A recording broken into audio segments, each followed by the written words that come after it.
नमस्ते दोस्तों। आज एक ऐसा एक्सपेरिमेंट हुआ जिसके लिए मैं बिल्कुल रेडी नहीं थी। एंड नहीं, थोड़ी देर बाद आपको पूरा सीन दिखाती हूँ और बताती भी हूँ कि क्या हुआ। इससे पहले वीडियो को शुरू कर लेते हैं।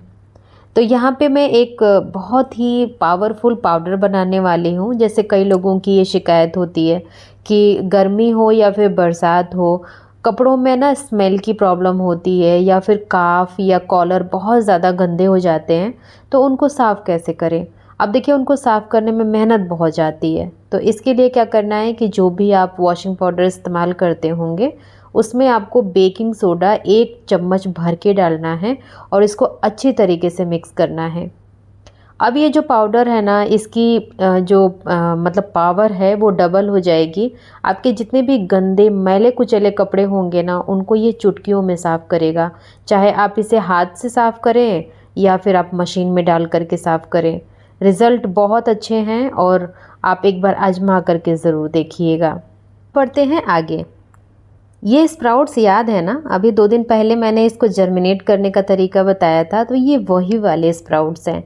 अब इसको हम सैलेड में बदलेंगे, बहुत ही हेल्दी और टेस्टी होता है। तो इसमें चॉप किया हुआ मैंने देखिए प्याज डाला, इसके साथ ही गाजर चॉप करके डाल दिया, खीरा डाल दिया। अगर आपके पास टमाटर है, क्योंकि टमाटर बहुत महंगा हो रहा है, तो अगर है तो डाल लीजिए। 1 मिर्च को एकदम बारीक बारीक काट करके डालिएगा। इसके बाद मैंने इसके अंदर चाट मसाला 1 चम्मच डाला है, जो कि क्वांटिटी बहुत ज़्यादा है। और इसके साथ ही मैंने नमक स्वाद अनुसार डाला है। अब आपको एक नींबू काटना है और अच्छी तरीके से इसका जूस निचोड़ना है। तो देखिए, मैंने मतलब एक पूरा होल नींबू इसके अंदर डाला। इसके बाद इसको अच्छे से मिक्स करिए और इसको खाइए। ये टेस्टी तो लगता ही है, साथ के साथ बहुत हेल्दी होता है। अगर आप वेट लूज़ करना चाहते हैं तो खा सकते हैं इसे मॉर्निंग के ब्रेकफास्ट में। इससे आपका पेट काफ़ी लंबे टाइम तक भरा रहता है और बिल्कुल भूख नहीं लगती। इसके साथ ही आपके डाइजेशन को भी ये काफ़ी इम्प्रूव करता है। आपकी स्किन हेल्थ के लिए भी बहुत अच्छा होता है। तो ये हेल्दी सा सैलेड आप अपने घर पे कब बना रहे हैं और खा रहे हैं, ज़रूर बताइएगा। मुझे आपके कमेंट का वेट होगा। अब बढ़ते हैं अपनी नेक्स्ट टिप की तरफ, जिसका आपको बहुत ही बेसब्री से वेट है। तो यहाँ पे देखिए, मैंने पानी गर्म करने के लिए चढ़ा दिया है। पानी अच्छी तरीके से उबल रहा है। अब इसके अंदर डिश लिक्विड सोप मैंने डाला। इसके जस्ट बाद मैंने इसके अंदर ना नमक डाला और नमक डालते ही ये पानी इतनी तेज़ी से ऊपर आया कि मतलब मैं बहुत दूर भागी, क्योंकि हमारा जो ये काउंटर टॉप है ना, पतला सा है, मतलब बाहर तक पानी उछल करके आया। और ये रिएक्शन क्यों हुआ, कैसे हुआ, आई डोंट नो। अगर आपको पता है तो आप सच में हमें बताइएगा ज़रूर, क्योंकि मैं तो बहुत ज़्यादा डर गई थी। और इस तरीके के जो हादसे हैं ना, उससे आप बच सकें, इसलिए बहुत ज़्यादा अवेयर रहिए। तो देखिए, ये जो पानी रेडी किया ना मैंने, जितने भी किचन के गंदे कपड़े होते हैं उसको डाल कर, मतलब उसको साफ़ करने के लिए मैंने बनाया था। तो जब ये सारे प्रोसेस हो गए, तब मैंने ये कपड़ा डाला और अच्छी तरीके से इसको उबाला। उसके बाद से बिल्कुल भी पानी ऊपर नहीं आया, अच्छे से ये कपड़ा उबल गया है और इसमें जितनी भी स्मेल थी, जितनी गंदगी थी। और देखिए, ये रेड वाला कपड़ा तो कलर भी छोड़ रखा है ना, क्योंकि पहली बार मैंने इसको वॉश किया। अब इसको थोड़ी देर के लिए रखना है। जब ये थोड़ा ठंडा हो जाए तब आप इसको टैप के नीचे अच्छी तरीके से रगड़ रगड़ करके वॉश कर दीजिए। ये वाला स्टेप मैं इसलिए बता रही हूँ ना, क्योंकि देखिए, नॉर्मल तो हम इसे वॉश करते हैं, लेकिन नॉर्मल वॉश करने से ना तो इसकी गंदगी जाती है और ना ही इसकी स्मेल जाती है। तो आप हफ्ते में 1 बार ज़रूर ये वाला स्टेप किया करिए, क्योंकि अभी देखिए बारिश हो रही है। बारिश में तो अच्छे अच्छे कपड़ों से भी स्मेल आ जाती है। तो सोचिए, हमारे जो किचन का कपड़ा है वो तो बहुत सारी चीज़ें फेस करता है। जैसे हम जब किचन में काम करते हैं तो बहुत सारी चीज़ें होती रहती हैं, हादसे होते रहते हैं। जैसे दूध कभी उबाल रहे हैं, दूध गिर गया तो हम कपड़े से पोंछ लेते हैं। फिर चाय गिर गई तो चाय भी हम उसी कपड़े से पोंछ देते हैं। तेल गिर गया तो तेल भी उसी कपड़े से पोंछ देते हैं। तो कुल मिलाकर के जो कपड़े की हालत है ना, वो बहुत बुरी हो जाती है। तो इसको साफ़ करने का ये सबसे बेस्ट ऑप्शन है, क्योंकि जब हम बर्तन गंदे होते हैं तेल वाले, तो विम लिक्विड जेल से साफ़ करते हैं ना, बहुत जल्दी साफ़ हो जाते हैं। तो ऐसे ही विम लिक्विड जेल के साथ नमक ऐड करके और कभी हम दूध गर्म कर रहे हैं तो दूध भी गिर जाता है, चाय बना रहे हैं तो चाय भी गिरती है, तेल मसाले वगैरह भी गिरते रहते हैं, सबको हम उसी कपड़े से साफ़ करते हैं। अब जब एक ही कपड़े से सब चीज़ साफ़ हो जाएगा फिर आप समझ सकते हैं उसकी हालत क्या होगी। तो इसको क्लीन करने के लिए ना ये बेस्ट ऑप्शन है, बट थोड़ा सा ध्यान रखिएगा, आप एकदम गैस की फ्लेम को ऑफ़ करके या फिर कम करके ही नमक डालिएगा, है ना। नमक डालना ज़रूरी है, बट आप थोड़ी सी सावधानी रखिएगा, क्योंकि मैं तो बच गई, हो सकता है कई लोगों के साथ मतलब बहुत ही भयानक हादसा हो जाए, तो इसलिए मैं आपको अवेयर कर रही हूँ। तो यहाँ पे देखिए जो कपड़े मैंने मतलब निचोड़े हैं पानी के साथ, वो एकदम साफ़ हो गया है।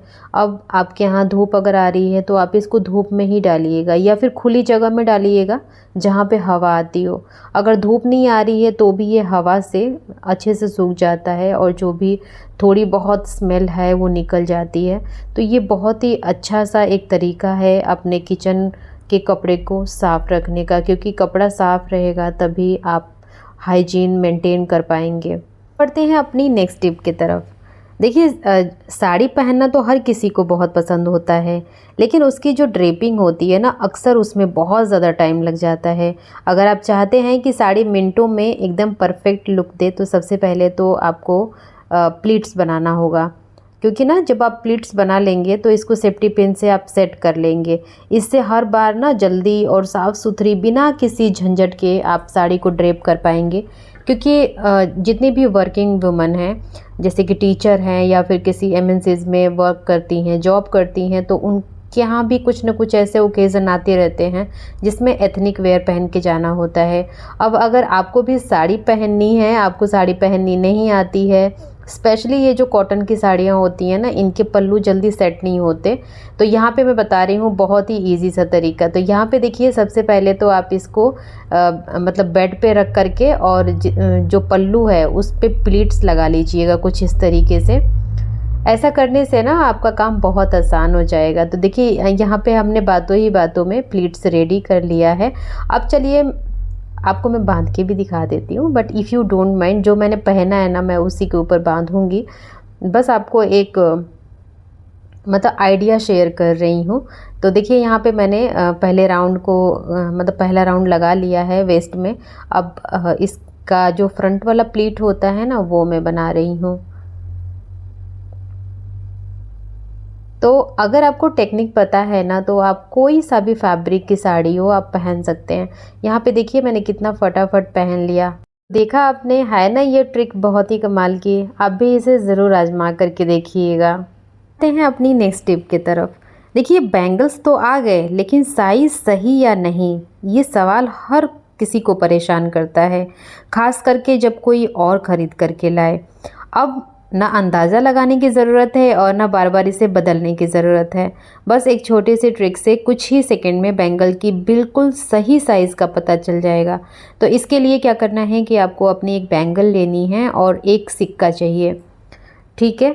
फिर आप ना किसी सरफेस पे रख करके और इस तरीके से इसका एक फ़ोटो खींच लीजिएगा। अब ये फ़ोटो उनको भेजिए जो आपके बैंगल्स सेलेक्ट कर रहे हैं। अब जब उनके पास ये वाली फ़ोटो जाएगी ना तो उनको करना क्या है कि एक सिक्का निकालना है और जो सिक्के का साइज़ है उसके ऊपर रख करके और इसको देखिए इस तरीके से ज़ूम करना है। जब तक ये सिक्का उस सिक्के के बराबर नहीं आ जाता आप इसको ज़ूम करते रहिएगा। अब यहाँ पे आप देख सकते हैं कि सिक्का बिल्कुल एग्जैक्ट बीच में आ चुका है। अब आपको क्या करना है कि जो भी चूड़ी आपने दिया उसको इसके ऊपर रख करके और इस तरीके से देखना है। आप खुद देख सकते हैं ये साइज़ बिल्कुल एग्जैक्ट है, मतलब जो साइज़ आपको चाहिए होगा वही आपको मिलेगा। तो ये वाले टिप भी बहुत काम की है।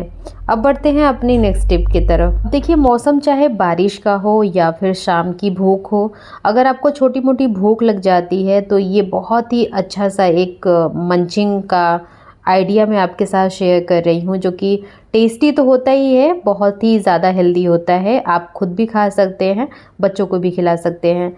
तो मेरा जो तरीका है, मतलब मैं जैसे इसको रोस्ट करती हूँ वो वाला बता रही हूँ। तो सबसे पहले तो मैं कढ़ाई में इसको या फिर इस तरीके के पैन में मखाने सिंपल से डाल देती हूँ, कोई तेल घी नहीं। जब ये हल्का सा गर्म हो जाता है तब इसके अंदर घी डालती हूँ, वो भी देसी घी, बहुत ज़्यादा नहीं, 1 चम्मच के आसपास, मतलब जितनी क्वांटिटी आपको चाहिए होगा आप डाल सकते हैं। इसके बाद जब ये थोड़ा सा मेल्ट हो जाता है, मतलब घी अच्छी तरीके से मेल्ट हो करके और एक अच्छा सा कोट कर लेता है, मतलब एक अच्छी सी लेयर इस मखाने के ऊपर लग जाता है, तब मैं इसके ऊपर नमक डालती हूँ। तो नमक मैं सेंधा नमक डाल रही हूँ, आप भी वही डालिएगा क्योंकि ये सेहत के लिए अच्छा होता है। क्योंकि हम इसको बना रहे हैं ना बहुत ज़्यादा हेल्दी, तो आप सेंधा नमक डालिएगा। हल्की आंच पे इसको भूनिएगा, एकदम लाल क्रिस्पी ये भुन जाता है, खाने में बहुत स्वाद लगता है। कच्चा होने पे ना ये दांतों में चिपकता है, तो आप इसको अच्छे से भूनिएगा। अब बढ़ते हैं अपनी नेक्स्ट टिप की तरफ।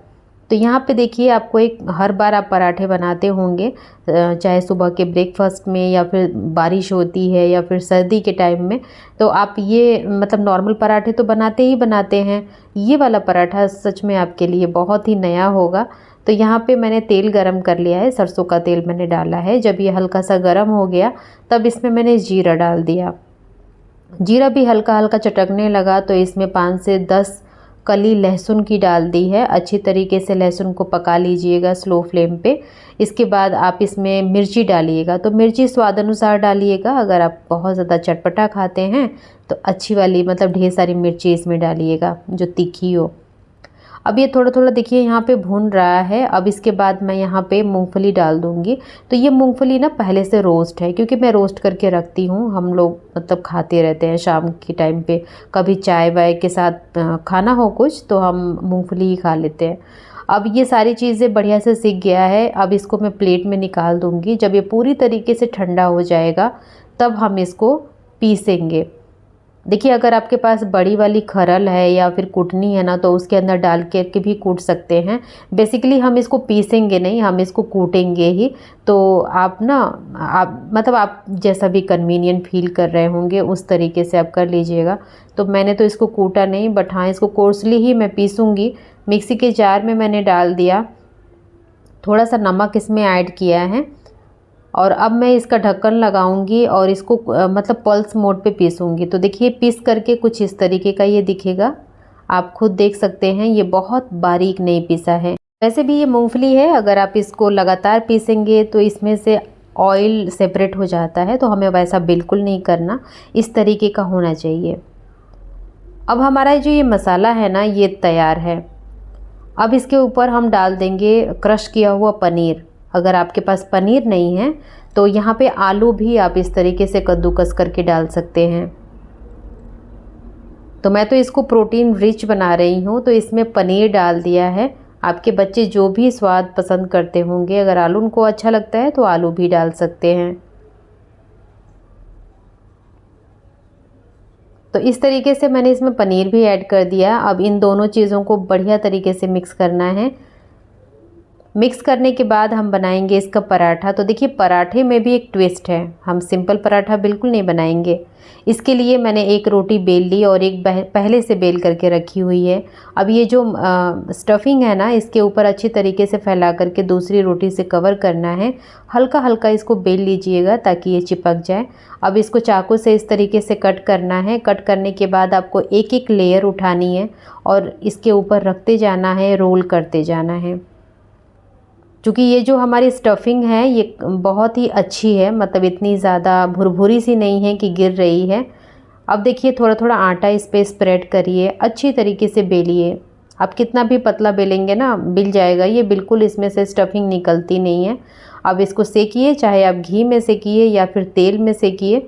बहुत ही स्वादिष्ट, करारा और एकदम हेल्दी पराठा बन करके रेडी होता है। आपने इसे बना के खा लिया ना, सच में आपको भूख बिल्कुल नहीं लगती। और इस तरीके से आप इसकी थोड़ी सी पिटाई करिएगा और अब देखिए ये पराठा कितना ज़्यादा टेम्पटिंग लग रहा है। तो आप कब ट्राई कर रहे हैं ज़रूर बताइएगा। और इसी तरीके के टिप्स एंड ट्रिक्स के लिए चैनल को लाइक, शेयर और सब्सक्राइब करना बिल्कुल नहीं भूलिएगा।